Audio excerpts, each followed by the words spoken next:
everyone. This is the Core Fore, and this is going to be an extra, I think, a really special episode because we're going to be talking about our origin stories. And it should be a fun episode because we're really going to be getting into how we got into business, and hopefully, it'll be an inspiration for anyone that wants to start a business or wants to get into business and doesn't want to make the same mistakes that we made. You can learn from our mistakes or learn from our experience and potentially use that to start your own business. So quickly, I'm going to give a quick introduction to everyone around the table here. We got myself. I'm the SEO specialist, the marketing specialist, online marketing specialist for the group. We got Michael Yasny, who is the money specialist. He's the one that, if you need financing or those kind of elements to your business, well, he's the guy to talk to. Then we got Tova Gazen, who is the communication specialist. So if you need help with making a proper presentation or how to connect with people in that, business environment, well, you got Tova. And then we got Vered. I never know how to say your last name. Laird? No, Learner. Laird? Okay. Learner. Like a learner. It is learner. Okay. It looks like learner without the A. So that's why I was always wondering how to say it. And I always was like, okay, I'll just avoid saying it and then nobody will notice. Um, so, so, Until you highlight it for the whole world. yeah, and then I highlight it for the whole world. That's the kind of person I am. So, and Baird is kind of like a business coach. Well, not kind of. She is a business coach. She's the one that kind of takes the business from point A to point B, and she really is the one that can guide businesses through that process of building the business. So I always say that she's sort of the one that puts us all together in a way, So she's the glue. Um, so yeah, so with all that being said, how did we get to this point? So what is our origin story? How do we get here? Well, I'm going to tell you my origin story. Um, I am one of those people who really didn't have the focus when I first started. Um, I, graduated from university with a physics degree. I really didn't know what I was doing with my life. With a physics degree, just so you know, you can either work at McDonald's or KFC. So there is some job opportunities out there, but not much. It's really hard to get a job in physics, just so you know. So I ended up meeting my future wife, and she wanted to go back to her home. She's from Korea. And I said, hey, I could work at KFC or McDonald's, or I can just follow this random woman that I met in a bar. So I followed the random woman, and she's.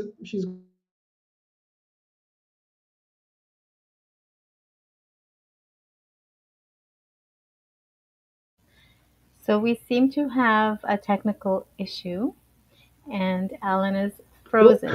Oh, there you are. Welcome back.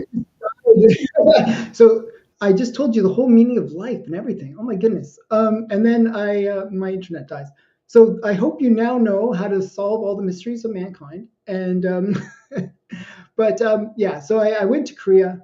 Uh, in Korea, I learned that Korean students, they work really, really hard. They work from like 5 in the morning till 12 o'clock at night. They are they're full on students for in their childhood. And being a teacher of Korean students at that point, because that's the only job you can do as a white guy in Korea, I I had to learn how to teach kids and work crazy long hours. So I was teaching 60 classes a week. I was working from actually 8 in the morning till 9 or 10 at night every day. And I was doing that 6 to 7 days a week. And I went from being a lazy person that really didn't have the focus to being somebody who knew how to work and how to really perform. Actually, I didn't even know how to really communicate with people. Like you learn how to do things by being basically thrown into the fire. And so when I was doing that, it was overwhelming. Even as a young person, I was overwhelmed. But it taught me work ethic. It really taught me work ethic. I did that for 3 years. And at the end of it, I was like, okay, I just want to start my own business. I want to, I don't want to do this anymore. I had the money that I had saved up from working there. And I started my very first business, which was I I actually wanted to start a stock exchange for small businesses. And then I realized that if you try to start a stock exchange for small businesses, you have to go through a whole bunch of government regulations. It would have cost me about $10 million to do that. So I realized that I couldn't afford $10 million. So I was like, okay, well, I want to help people by having a showcase online of their businesses or what they're offering. And I was by this point, I'd returned from Korea. I was living in a small kind of artist community town. I'm like, well, instead of small businesses, I'll put artists in there. And remember, I'm a physics major. No idea about art. I don't know what to do about art. So I all of a sudden had to learn everything there is to know about art and how to get a website built and how to market it. Well, in all that process, I had blown through all my money. I had no money left. And I had a website, but I had to learn how to market that website. How do you get this? This is early internet times. Like this is 1999 era. And I basically, when I designed my website, I thought, okay, because I threw everything into it. All my like it was like I burned all my bridges. I spent all my cash. I had like this was either make it or break it. It was those were the only options that I had. So I wanted to make sure that every single page of the website I could sell art, and I only convinced 6 artists to join me. That was another problem that I had. I thought it would be easy. Oh, I'll convince artists; they can easily join me, um, and it didn't work that way. It was like really hard to convince them because they were like, "Oh, but somebody's going to steal my art," and they were really scared about going online. Like going online was like the worst possible thing that they could imagine, and they were not techno savvy. Some of them didn't even have phones. I was like, "What do you do? What century are you from?" And I had to, so I had to learn all this stuff about an industry that I had no idea about. Now, within 3 months, though, because I had this concept of make it or break it, um, I wanted every single page of the website to be selling, and I sort of had a natural sense of SEO and optimization. I made every single page target a keyword. That was the other kind of cool thing I did right off the bat without even formally being trained in SEO or anything. Um, but within 3 months, I had 300 artists. I had several $1 million worth of art. Um, and I had basically um, been featured on CNN International News, has been as one of the best art galleries online. Better Homes and Gardens rated me as one of the best online art sites. And I had millions of dollars of venture capital that was poised to be given to me to help my business grow. So I went from from basically a guy that was confused about life to having this big business that actually was kind of one of the dominant players on the internet in terms of art. Um, and it was really through hard work. I was working like 20-hour days for about 3-4 months, getting it all going. I was driving out to artists and then begging them like, to join this art website. I was at the time you could do things where there was a it's called Harrow now, but there was things where you could actually reach out to the media because there wasn't the restrictions that you have nowadays. Like we have in Canada, we have a castle law and all this kind of stuff. Well, back in the day, you could basically email to anyone in the world. I could email to the president of the United States if I wanted to. You could just, if they had all their addresses, and you could just create formalized letters that would automatically spam them. It was the greatest thing. So I would just literally put out information to every news agency at the time, and that's how I promoted the thing. But by doing that and having the optimization really, really strong, um, I was able to generate about 3,000 people a day coming into the website, and a lot of press. It was mentioned in a whole bunch of newspapers like New York Times, Toronto Star, all the different newspapers you can think of. I was able to get little stories about this stupid entrepreneur that wanted to conquer the internet. Okay, so fast forward though, how did I get into SEO? Well, what happened was this art site wasn't generating any money. It was generating like I could live barely, but it wasn't. It was like hard. Selling art is actually pretty brutal.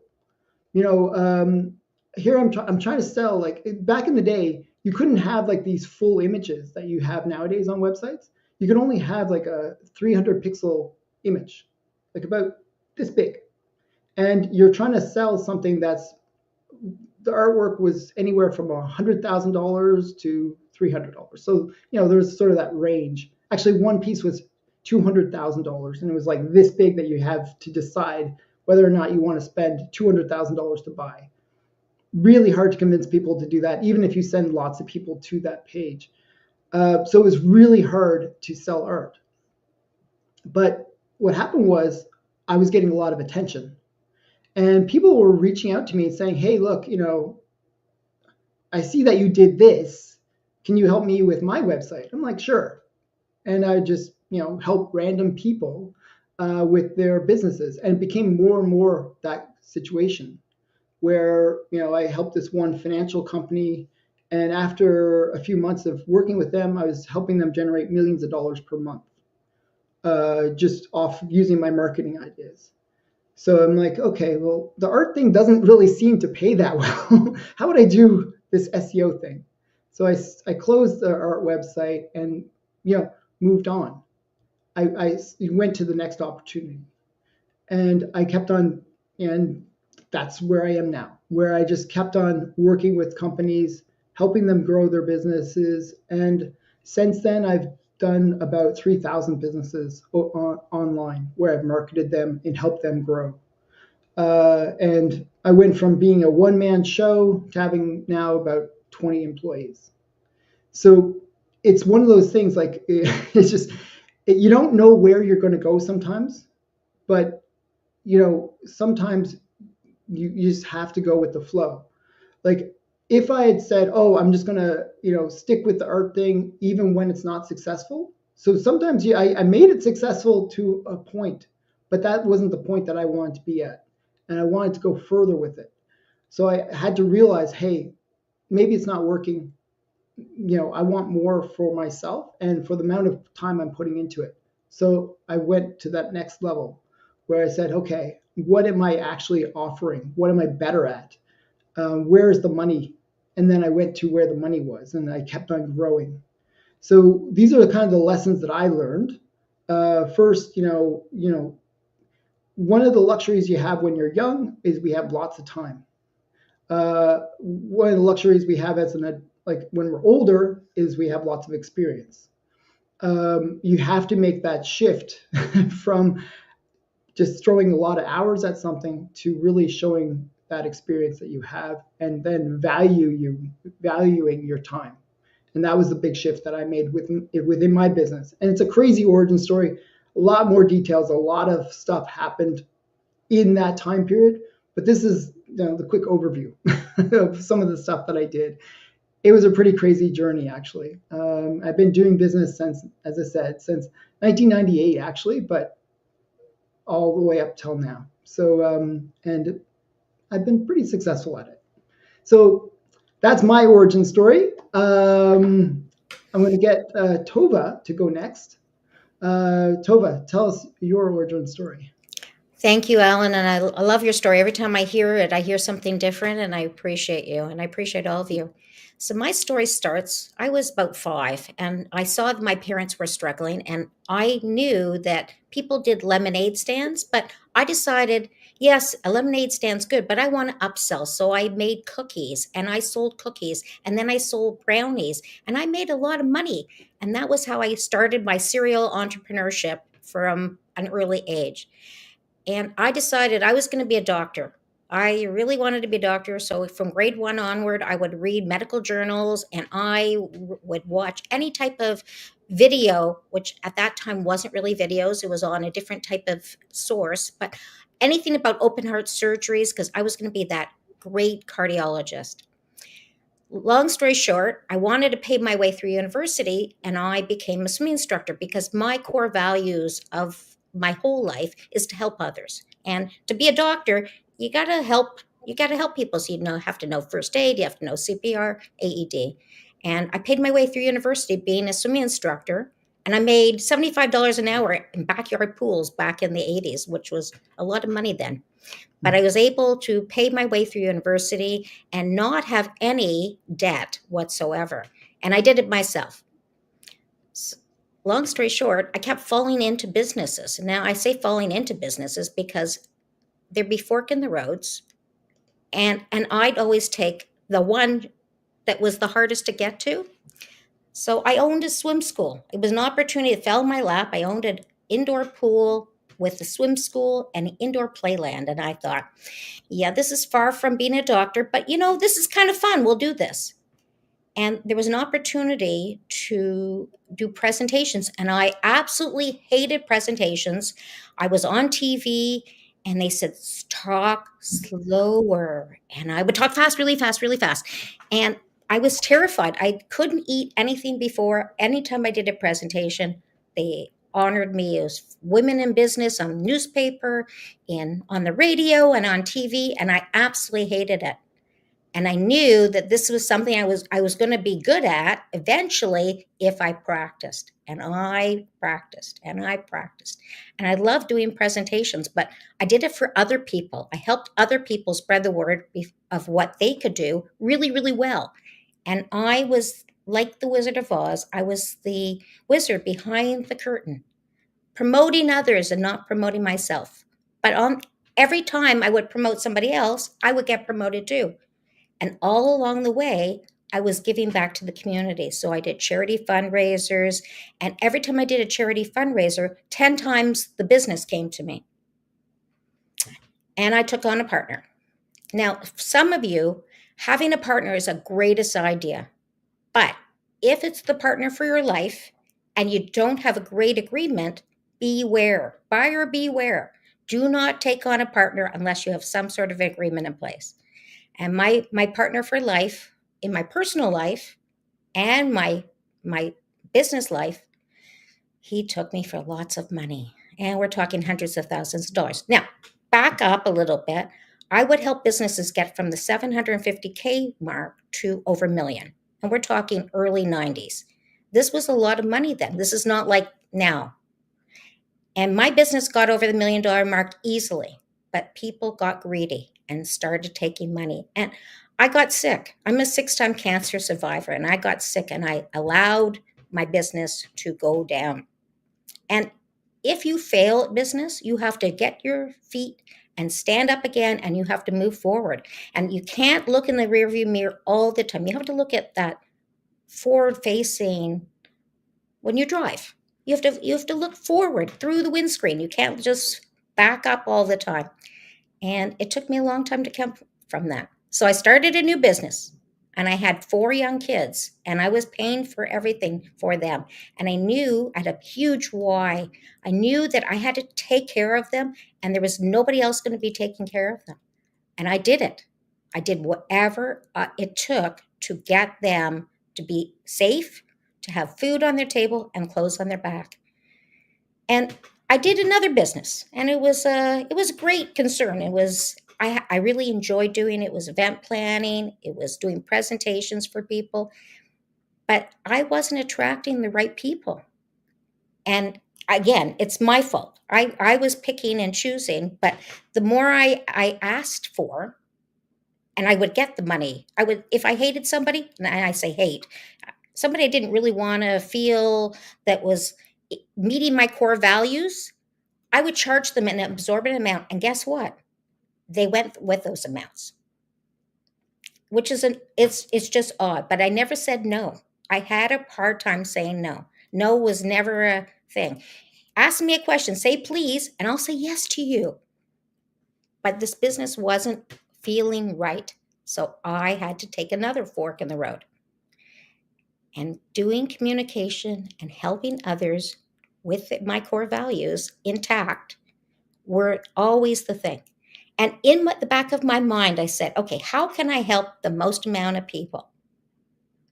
So, and we're talking hundreds of businesses over the years. But I would only pick a few that I really wanted to work with. I worked with Alan back in the day, by the way. We started a mastermind group. We started some businesses together. And having that forward-facing motion, it was great. And being with positive people as opposed to the negativity that can come your way. And by the way, people can say things to you and do things with you, but as long as you're facing forward and really laser focused, you can do what you need to do. And sometimes we fail, but knowing your failures will help you move forward. And I have to tell you, this Core Fore, each one of us brings something really good to each other. We overlap. And going back to the TV and radio and the print ads, and also the articles written about you, they're good. They're good for your ego. They're good to help you. But writing and doing are always the best motivators. So I love to help people. That's my core value. And I've just pivoted again to help others. I'm helping people in the healthcare system so that they can breathe. Sometimes we forget to breathe. And also helping those that really need to understand business. And I'm saying business, how do you send that email without crazy words in it that just don't make sense? How to have your content that makes sense? How to create a presentation that is succinct, it is powerful, and will resonate with who you're talking to. I love business. When I started, I was a lemonade stand with chocolate brownies and cookies. And now I'm spreading my wings and looking to flourish.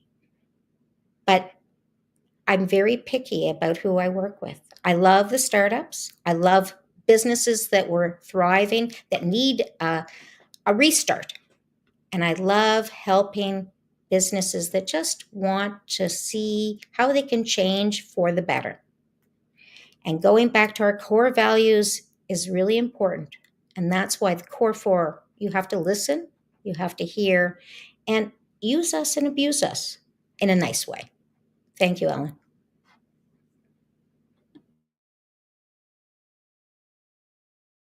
And Alan's muted. So I'm yes. muted, so I was trying to be good. Yeah, interesting story. So, uh, varied. Or actually, we'll go with Michael next. Tova, can you stick around, or do you have to head out? You can stick around. Okay. Yes, I Um, can for a few minutes. okay. And Michael, give us your origin story. Okay. So I also started, well, not as young as Tova, getting into business. But through a friend that was doing what was called U.S. term deposits, because in the U.S. at the time, you never put more than 100,000 in any bank just because of the insurance. And the banks in the United States were so small, most of them. But he had a business. They had changed the laws, and you could help a client who had $1 million and put them in 10 different banks. And you made a spread. There was an average interest rate. You got a little bit of it. So I thought it was a great idea because Canada had a lot of US dollars. And it turned out that the uh, term deposit interest rate in Canada was a point to 2 points lower than it was in the States. So let's move US dollars from Canada to banks in the US. So I made some contacts. I was in California, made contacts with a bunch of savings and loans. I came back, got a temporary office, one of these shared office spaces, printed out letterhead and business cards, and they changed the rules in the United States right when I was starting. So it was wintertime, and I happened to be out walking, and I noticed a lot of people wearing earmuffs, but just fake earmuffs. And I said, why isn't anybody wearing real fur earmuffs? So I went to a department store, to their fur department. I bought a pair of earmuffs from them, and I sold it back to them for half the price. Okay? And I learned a lot about not just that, and I knew nothing about the fur business. And I went to learn how to sew, and I went to a friend's factory to learn how to sew. And everybody says, how long do you have? I said, in an hour. And everybody was on the ground laughing at me. I returned the sewing machine the next day and hired one of those people to do all my sewing. And I did wholesale and retail and mail order, and I sold to department stores and smaller stores, and I loved doing it. I was in my early 20s and loved doing it. But the fur business, what I was doing, which was accessories, earmuffs, headbands, scarves, only really goes from October to February, March, which is okay when you're in your early 20s because then you just fool around for the next 4, 5, 6 months. But as I started getting older and I wasn't getting so much to the next level, making money, but I couldn't break it to the next level. And I was trying to get into the States in Bloomingdale's and Saks, and I learned how to get in, but not how to sell to them. They wouldn't buy it. Because I learned something really important, which came up later on in life. The stores sell what makes money for them. They will not sell what they think the customer necessarily wants if they're not going to make money. And I went into Bloomingdale's, and they met with me, and I showed them my furs and everything. And it came out that nobody knows about me, so they don't have to tell anybody. So they can sell what they're selling now, which they're getting free from the people supplying them with fur coats. Now, because I did not know how to sew, my furs that I was using was probably in the top 75% of furs used for coats. Now, it turns out I could make more money from using that than scraps. But the stuff they were selling at Bloomingdale's was made from the leftover furs, the scraps. And anyways, I didn't get to sell to them. It's coming to a time, and I used to sell off of carts at the Atrium and Queens Quay and in New York at the South Street Seaport. And in 1 week, I'd already been on the Home Shopping Network, and I was going to go into Yorkdale, said, yes, you can come in. And the Home Shopping Network, I thought, because I did $12,000 worth of business in 3 20-minute segments, I thought they'd have me back. But in 1 week, both of them had said, we're not letting you in, or we're not putting you on TV. Now I had to do something. Now, during the past year, my father didn't introduce me to a business he had never heard of, I had never heard of, called factoring. Because he wanted me out of the fur business because it wasn't getting to the next level. And so he said, what's better than selling money? Turns out it's very hard to sell money. Everybody wants it, but it's very difficult to sell to people. And I went and met this individual, and I would go visit him once a week, once every 2 weeks for a whole year. And I didn't want to do exactly what he was doing, which was having people go into auto body garages to buy receivables for the insurance claims. It wasn't there's no interest in it because there was nothing about it that was interesting. But all of a sudden, I didn't have a business. So I went in and I suggested to him we start working in the business area, helping finance companies. So he said, okay. I found our first client. We gave her a $10,000 limit, and we lost $25,000. After that, all we did was make money. But as I got to learn more about this business, I realized, especially after working there for maybe 2 weeks, I was born for this business. It was business, it was money, it was numbers, everything that I was interested in, all in one package. So I decided right then that either I'm going to buy into this business, start my own, or buy into a business that came to us for financing. So I decided to learn everybody's job because if I started my own business, I didn't know everybody's job. So I would talk to the person who took care of the legals. I'd take her out for lunch. I learned everything she did. I got all the documents. I understood the documents. I dealt with the clerks who were processing the paper. I dealt with the bookkeeper and what they did. I dealt with the accountant and then also the owner who loved to talk about the business. And I learned so much about business and so much about that particular business that eventually we came to a parting of the ways and I set up my own. And I ran that for 13 years. And I was very good at what I did when it came to factoring. What I wasn't good at was taking the money, the access to the money, and investing it into businesses that I knew nothing about. And the biggest problem with that was that the first two I did it with, I was successful. So I thought I knew what I was doing. It was not true. I had been lucky by accident, and it really hurt me in business down the road as I was taking money from the factoring to put into the businesses that we looked at, and that wasn't the way to go. And so eventually, after 13 years, we closed the business. Now I had to find something to do. What did I know? I wasn't going back in the fur business. I understood money. I had gone to people that I met who were in the mortgage business, leasing business, and tried to explain to them that they should keep in their briefcase information on factoring. Have more in your briefcase, you can help more people, you can make more money. So I decided, well, I should do that. So I set up, a couple years after I got out of the factoring business, I set up a company called Money Consultants, which I still have today. That is a one-stop shopping for every financing. So I don't just provide factoring and purchase order financing. I help with private mortgages. I help with leasing. I help with people that get in financial trouble, whether it's with merchant lenders or CRA or creditors, their bank.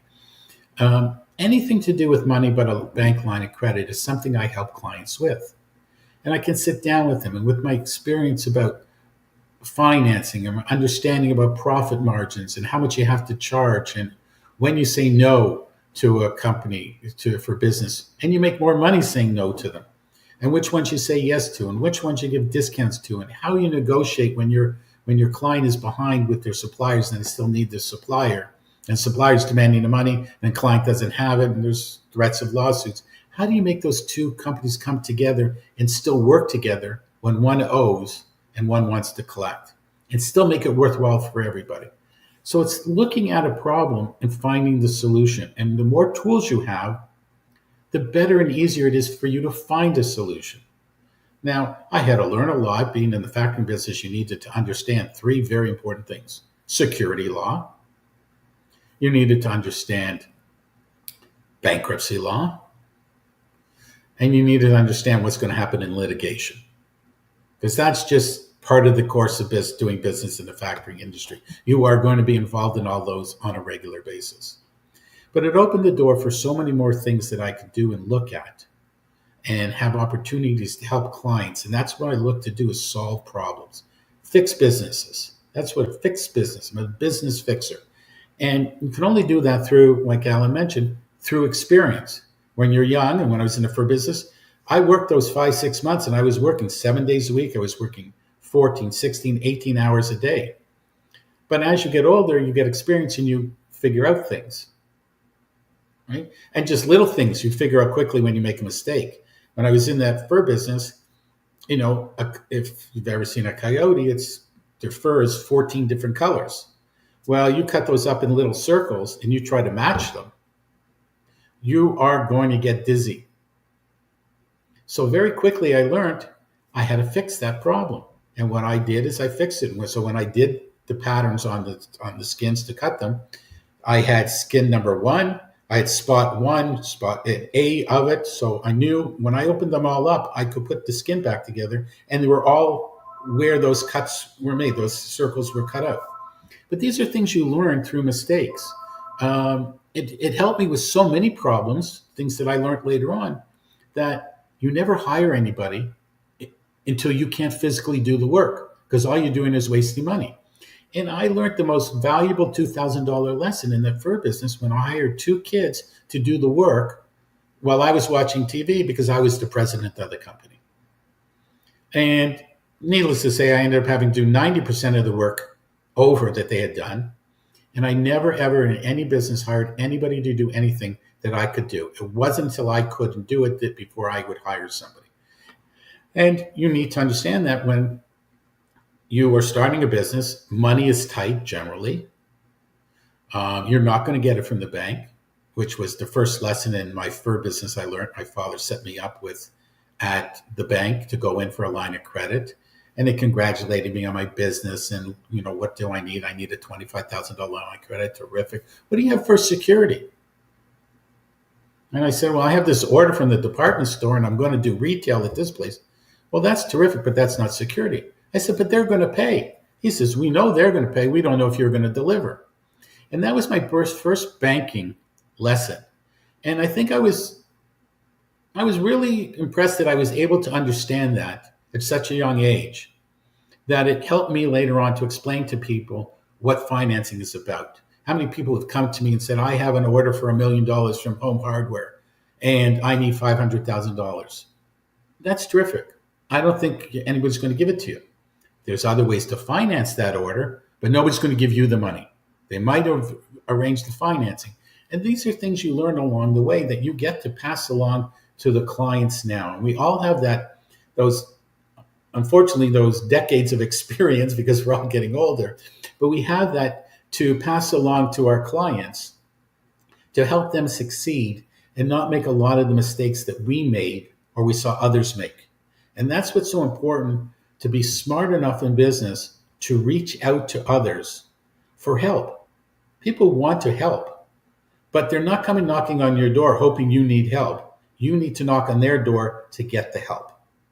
And I think that's what everybody at Core Fore is there to help everybody solve those problems that not everybody can learn in time to be successful in their business about it. You have to learn, and sometimes you have to have other people teach you.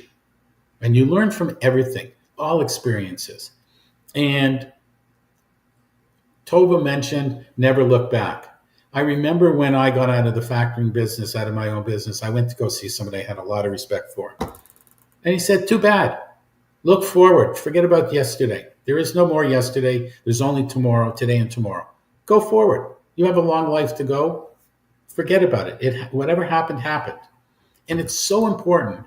And I think entrepreneurs understand that better than anybody, because so many entrepreneurs have had businesses that have worked and then they didn't work, and then they find a new business and a new business and a new business, because it's just in their blood to succeed.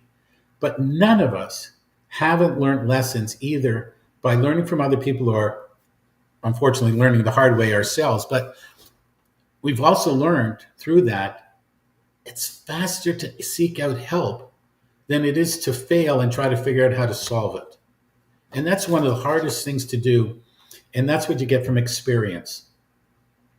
And experience is everything to your business. I had a friend who wanted to buy a restaurant franchise. Very, very hard worker. This is a person who could work 24 hours a day, would never give up working. But he had two problems with the restaurant business. A, he'd never worked in a restaurant, and two, he couldn't cook. Not a lot of, positive things in that statement. So he went and got a job at a larger restaurant, and he went in there. He says, I'll do everything, anything you want me to do. And he cleaned the washrooms, and he bussed the tables and washed the floors. Then he moved them up to the kitchen to wash the dishes, and then eventually prep food and cook food. And then he was a waiter and a host and a bartender. And his friends said, they would say, why are you working for minimum wage? And it was the most brilliant thing he ever said. I'm not working for minimum wage. I'm getting paid to go to school. And that's really important. Before you start a business, you have to get as much experience in that industry as you can get. And he got as much as he could. And when he opened up his franchise a year later, he was the second most successful of all the franchise owners, and it was only his first year. And he became, I think, the most successful by the second year, or always stayed in the top two. Because he had the work ethic, but he needed the experience first. And he got it, and he went out and got it. So it stalled his business for 6 months, but it probably saved his business because he learned on somebody else's dollar. So I've done that I think a lot of successful entrepreneurs have done that, where they learn from their mistakes and don't repeat them. And that's the most important thing. And they seek out help from others. It's always important to seek out. You can't know everything. And I learned a long time ago that if I don't understand it, I'm not that necessarily interested in learning a lot about it. So, a lot of computer things, I'll have somebody do that work for me. My expertise in is a certain area. I don't need help in that. But there are areas I need help with, and I ask those questions. And that's how I've grown my business. So, I think that's enough about how I sort of got into this business and how I've stayed in it because I'm very interested in it. And I once had a person send me a question: do you have to love the business you're going to go into? And I wrote back, if you don't, you will fail. And you need to love your business because you need to be able to get up when you're an entrepreneur every morning because there's nobody writing you a paycheck but you. Mm-hmm. Okay? So you have to love what you're doing in order to get up and be successful. And if you don't, then I don't think you have much chance of succeeding. Great origin story. Tova, I guess you have to run. You're a bit busy. Yes, unfortunately, I have to take care of some of things. I look forward to seeing all of you next time, and thank you very much. Be well. Okay, Bye, bye, Tova. Tova. And now we saved the best for last. I always like to say that. Vered Lerner. See, I said your name correctly, I hope. Thank you.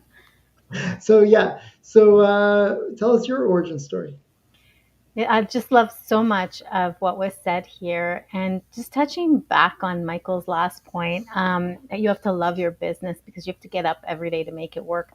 It's similar to, your marriage, right? Like if you don't love your partner, you're not going to make it work. You're not going to want to get up in the morning and want to do things with them, for them, right? So you're kind of married to your business in a way. And you have to love it. You have to have your why is so important to remember that every single day because you're going to have those ups and downs. And sometimes it's going to be easy and sometimes it's going to be extremely difficult and challenging. But when you go back to your why, to the core of why you started your business and why you're doing what you're doing, then you fall back in love with it and then you give it your all again and you just keep trying. So, having said that, I'm going to rewind a little bit. I also started, being interested in business when I was very young. I know I was introduced as the business coach or, the glue, and I'll kind of explain why I'm looked at like that. But it's sometimes being a coach and sometimes being the consultant and sometimes being the mentor, and they all have different connotations. They all have different purposes, and they're all administered in different ways, just like a parent, right? Like sometimes we are the teacher, sometimes we're the cook, sometimes we're the accountant, sometimes we're the doctor. Like we have to have different roles, put on different hats when we're working or dealing with someone or something. So it's like that in business as well. And so mine started when I was very young as well. My family all had, the majority of them, businesses. Some were restaurants, some were, salons, hair salons, um, stores, like just general, stores, corner stores, whatever it was. Some had bigger businesses and different types of businesses, import, export, that kind of thing. And I was fascinated to see, why they went to work, what they did, and I would sometimes go with them or shadow them, and so I was kind of immersed in a business culture. So I remember very clearly when my friends would go out to play, like I would sometimes prefer to stay home and talk to the adults, or, if it was time for people to play with girls, whatever, to play with their toys. Like I didn't have many dolls and whatever. I had a home office. I had a telephone and I was taking notes and writing things down with before I could even write. So those were the kind of things that I was interested in, just pretending to be a grown up running a business or working in an office. And then, as I continued to grow and develop, I looked at what other kids were doing when they started to get their first jobs. And I didn't really want to work at like McDonald's or something like that. So when I think I was 12. That was, I think, the legal age when I could start babysitting. So I started babysitting, and I had my steady families that I would babysit for. And then I thought, okay, well, how can I maximize on these opportunities? So when I realized that they were sort of the parents, when they were double dating and going out as groups, I said to them, hey, why don't you like bring your kids over here? The kids could have a play date and I could watch all of them and they can go home in the morning, but at least you only have to pay me and I'll give you like a, what at the time I didn't realize was a bundle deal, right? I'd give them like a group discount. And that's what I did. And so I encouraged them to do that. So it was a bonus for the kids because they got to be with their friends and have play dates and sleepovers. The parents knew that, they were all in one safe, secure place with me there. And that was how I started to really think outside the box about, if I'm in a certain situation and I'm earning money, how can I make more of it at the same time? So that was kind of an idea that I had, that I started with. And then when it was time to go out and do other things, I started looking for jobs that I would be in an office environment. So I was doing telemarketing, all kinds of things. Before there was graphic design as we know it now, I would offer to create flyers and things like that for businesses, and for people who were self-employed. And so that's how it evolved. My last year of high school, I actually applied with a real estate company. And I thought they're never going to hire me because I'm a student and like, what can I do for them? And I didn't know the business, but I went in, and I guess it's not about necessarily what you can or cannot do. It's your personality, and it's about letting people believe in you. If you believe in yourself, others will believe in you. So I went for this interview, and it was a couple, a husband and wife who had a real estate office, one of the big real estate companies. I'm not going to mention it now. And they said to me, okay, well, we really like you, and we think that you're a quick learner. I didn't have this name at the time because that I was under my maiden name at the time. So they said to me, we can train you on everything that you need to do. What we'd like you to do is take responsibility in the evening, so after school, to come in and manage the office, meaning like answer phones and give keys to agents and make sure everything's running properly, set appointments, whatever that entailed. And then same thing on the weekends. And I said, absolutely, no problem. So when I was there and oftentimes they weren't with me, I had the responsibility of running the office on my own, which was quite a big responsibility for someone my age. But when they were in the office, I asked them, can you train me in other things? Meaning, how else can I be useful to you? What value? At the time, I didn't know to use that word, but what value could I bring to the table? So they started teaching me how to use all of these programs that were proprietary to that industry, right? So Toronto Real Estate Board, was using their program. And so they taught me how to go in there and literally pull together offers to lease, offers to purchase, that kind of stuff. And so I was already immersed in now contracts, right? So I started learning the lingo, the legalities, all the things that the clauses, take this, put this in, and this is why this, and this is why that, and it's conditional on this. And so I started to get into the, I see how this works now. And so now I was exposed to more than just running an office, more than just booking appointments. Now I'm learning about like how people are leasing and buying houses or selling, right? Or renting. So that really got me interested in contract work and figuring out how do people protect themselves, right? How do they get the most for their buck? How all of these different things. And then of course, interpersonal relations and things like that. Then they had me, create flyers because I was very creative, for the open houses, feature sheets they were called at the time, so that they would have the photos and descriptions. And so then I started learning about square feet and about different house features and all these kinds of amazing things. And then I had to deal with or talk to, lawyers and estimators and whoever else you have, when you're in that business. So that for me was not only a perk of getting to be immersed in that business and learn about it, but it gave me that boost of confidence that people believed in me and that I could do anything I wanted to do, really. If I just asked and I put a vested interest in it and I really applied myself. And if I made a mistake, no problem. It could be almost anything, not everything, almost anything can be fixed. But if you're showing somebody, and especially yourself, that you can do it, then you're going to be able to do it. And if you can't, you'll learn along the way. I remember when I graduated from high school, just before I went for a job interview for full-time work, and I went to an investment company. They were an investment company in hard assets, tangible assets, and I didn't know who they were at the time, but I went in, and I remember it was the last day to apply, like to go in and do the interview. And I almost didn't get a chance because at the time it was looking through, I think, the newspaper, and looking for that ad. And I phoned, and the lady said to me, we already had our interviews. We're actually on our second round now. And I didn't have a big resume because I was in school, but I had this gig of working at the real estate office.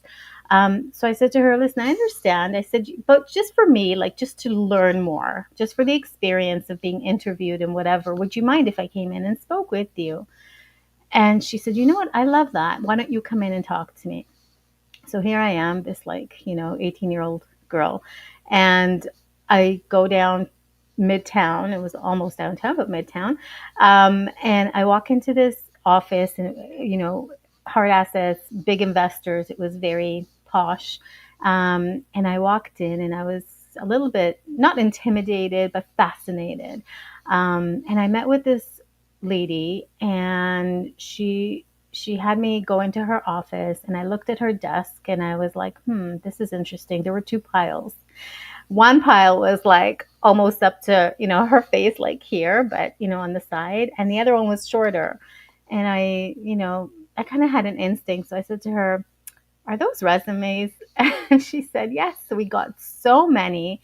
She said, the big pile is resumes that we went through that are not a good fit. And the other pile is the shortlisted one. So we're going to go through them again. And not everyone got to the second stage of the interview. So it's dwindled down basically, right? And she said, but you're still in that big category. So this is your opportunity to wow me.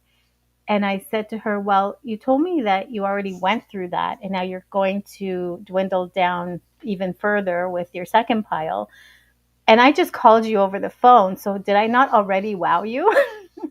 And she was like, yes, and you just did it again. So already I'm forming this relationship, and I learned very quickly that it's all about those relationships. It's all about getting to that person, letting them see you, the authenticity, who you are, what you can do, how you're thinking on your feet. And so she actually offered me the job right away. And she said to me, I don't even need that other pile. She said, honestly, you remind me of myself at your age, and I think that you can do this. And why don't you just start? And I was like, okay. And it was a very well-paying job. It was a full-time gig, and they waited until I graduated and I was able to start. And I stayed with them for quite a while. And I started off, just doing reception and learning sort of the ropes. And then I was quickly promoted to overseeing some of the other junior people there, like students that were working on the phones and stuff. And then they had me doing, this was, I'm dating myself now, but anyways, we had to learn the computers and the technology because we had word processors at the time with 3 templates. So I was so excited. I got to create these like contracts and all these kind of things because so you see my experience from the real estate brought me to here, which I knew the sort of the ins and outs of the contract, putting together. So I was able to apply that here in this job. Again, I didn't know it at the time. Transferable skills, right? We all learn from experience. So I had these like 3 templates, and I even gave them advice on what I think could be worked better, and how we can improve it and increase efficiencies and all that. Um, and it turned out to be quite a great experience, and one that followed me until many years later, because I had one of my longest positions with a group of a parent company with a group of companies under it for close to, I would say, 15 years, um, stemming from that original job, because they knew that company and they knew that what I was doing there and who I was working with, and they specifically wanted me to come and work for them. So that followed me years later and came back to give me rewards. Anyway, so to make a long story short, as I was climbing the corporate ladder and I worked with many companies, I was like a sponge. I just wanted to learn and to grow, and to have my feet and my hands everywhere to absorb what was going on. Nothing was too big, nothing was too small. If I didn't know how to do it, I'd ask. A couple of my jobs when I was hired, I did say I knew how to do things, and I would press the help button a lot to get me through it. And I did learn it on my own. But if you don't try, you will never succeed, right? So you have to learn from those experiences and those failures. And like Michael was saying, experience is something that you cannot buy, right? It's not, you can't go to school to learn experience. It's the experience, the school of life, the school of work, the school of whatever, that will give you that. And the more you try, the more you're going to learn, the more you're going to fail, because it's inevitable. You're not born knowing everything, and you're not meant to. These are opportunities to grow. So as I was climbing the corporate ladder, I was also freelancing. Again, I didn't know that term at the time, but I was working with other companies or people that would come to me saying, "Hey, we heard you're really good at this or really good at that." I also, like Michael, developed the reputation for being the biz fix, the fixer, because I wanted more than band-aid solutions. When I heard that there was an issue or a challenge or a problem, I said, okay, what is causing it? It doesn't matter what the symptoms are. Like, we can have a runny nose and itchy eyes, but we don't know if it's a cold or if it's allergy. So we need to know before we can administer anything to help. And that's what I wanted to do for businesses, is to say, okay, well, you're suffering from these symptoms, but what is the underlying root cause? And so that's where I kind of apply my expertise, is to find those things and then come up with strategic solutions that are long term, that can be applied over and over again. And again, everything needs to be, looked at periodically and adjusted. But for the most part, once you find that remedy, then you can continue to build on it. And that's how I continued with my journey of, climbing that corporate ladder. And eventually I did work for the public and the private sector as well. So I have nonprofit experience as well. And then I said, you know what? So many people are asking me to help them. I'm just going to start my own company. Like, I can't work full time if I'm helping others. And really, my passion was to help others. So I decided to open up, give myself a business name, and then just offer my services. So BizStance was born out of that, and then that became an agency. So really, I created an ecosystem where I I partnered with, I brought in experts from all different business areas that could offer their expertise and their assistance and solutions to my clients, because I'm not a doc. I'm not sorry. I'm not a lawyer. I'm not an accountant. I don't have those designations. I'm not allowed to practice those, but I know people who are amazing that do. So I curated the top of the top, right, the cream of the crop, and I brought them on as needed, and that's how my clients can benefit, is by tapping into those resources, which is another reason why we created this Core Fore, is because we, with our combined expertise, we are now an on-demand, accessible advisory group, steering committee, whatever it is that you need, that's what we're here to provide. So that's how I came up with the concept of my agency. And then, of course, like we know, everything evolves and things change, and people need more and something new. And as AI comes in, it's even more, pressing. And I say that because yesterday I had a conversation with somebody who mentioned that they could use AI for whatever they were doing. And I said, you have to be very careful because AI can be very generic and you don't want to be like everyone else. Plus, it can't replace the human connection yet, that AI can provide currently, that can't provide currently. And the thing is, too, we're now studies are coming out saying that people who are relying solely on AI, specifically, like from conception to inception, everything from A to Z, are not using their brains. They're literally not using their brains. That's what the study is showing. So that you are losing your. I mean, when we say I'm losing brain cells over this, like we are losing brain cells over this. We're not engaging parts of our brain by relying on the technology, which is not going to be super helpful for many things. So we need to know when to tap into this amazing tool and resource, and when we need to tap into our own creative and amazing genius zone. So I could talk about this for 24 hours, 26 hours, 26 years, but I'm gonna stop there because I think that the core of my story was told.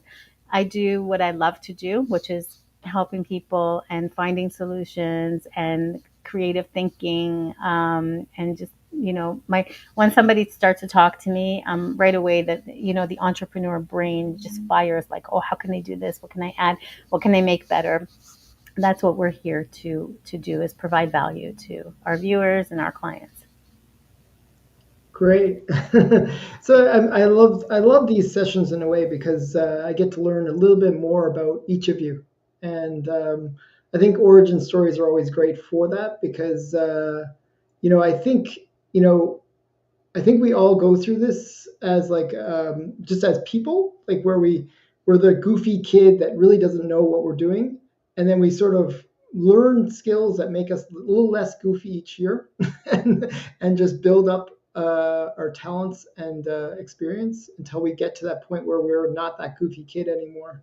Well, I hope I've moved away from like being the goofy kid at least. So, but yeah, it's great to hear people's origin stories, and I think it's hopefully people listening to this or watching this will learn that the biggest thing, actually, I think that both of you and even Tova, that we can take away is that sometimes doing things that like I think the example of the person who worked at the doing the job, got all the skills, that was like paid education. And I think use and then Vered, you kind of encapsulate that even further, where you said that where you recycle your skills, like you learn this from one job, bring it over to the next job. And I feel like I did that with my own business, where I was doing things and not realizing that I was getting really good at certain things that was a business in itself. And sometimes that's the epiphany that we have to go through, where we realize, hey, I have all these cool skills, and there's a business opportunity here that could be realized with that. And the last thing I think all of us had gone through is really realizing that working for somebody else, you can get so far and you can build those skills, but then working for yourself is really where the money is and where you can really grow. So yeah, so I really did appreciate everyone's origin stories. Next week, hopefully we can do it at the same time. We'll get this sort of worked out. And we will talk about. I kind of like to go a little bit more into that business arc, that hero's journey that we all kind of went through, and I want to talk about some of the biggest obstacles to our businesses and how we overcame those big obstacles. So for me, I kind of didn't really mention this, but in my origin story, uh, I was offered like literally millions of dollars. People were like back in the early 2000s, like, well, 1999 to 2000 era. If you had a website, people would literally throw money at you. They'd be like, okay, here's some money, here's some money. They'd literally throw money at you. And I kind of missed that opportunity by a few months. I had people willing to throw money at me, but then the dot-com bust happened, and things changed overnight. And I'm going to get into that story more next week, and I'll explain how I survived from that big height to big low. So, and I imagine you guys have similar stories within your origin stories, and I think those crisis situations really help people learn, because those are the things where we learn the most from, like trial by fire. Well, So they shape us, right? Like they shape us, they yeah. they they also catapult us down different roads, because you think you're heading in one direction, and then something happens, you're completely turned around now, and you have to find a different way. So, I think that our experiences and our situations, our challenges, really reroute a lot of what we do and where we go. And again, it's those experiences and that intrinsic, instinct that we have. Do we follow this path, or do we follow? Because there's a lot of shiny objects. I mean, people will come and dangle those carrots all the time, or you might see something, or you might look at someone and say, I want to do that. I want to follow their steps, or I want to get there. Not everything is meant for you, right? Somebody might be very successful, and you could have the same blueprint, and you will not succeed because you're not them, and that's not meant for you. So I like to talk about that as well. Sorry to cut you Yeah, off. good. No, it's good. It's good. So I want to thank everyone for the Core Four, and also everyone that was watching. I appreciate everyone watching, and I guess bye for now. Bye Till everyone. next time. Till next time. Wait 1 sec here. Oh, there we go. Okay, great.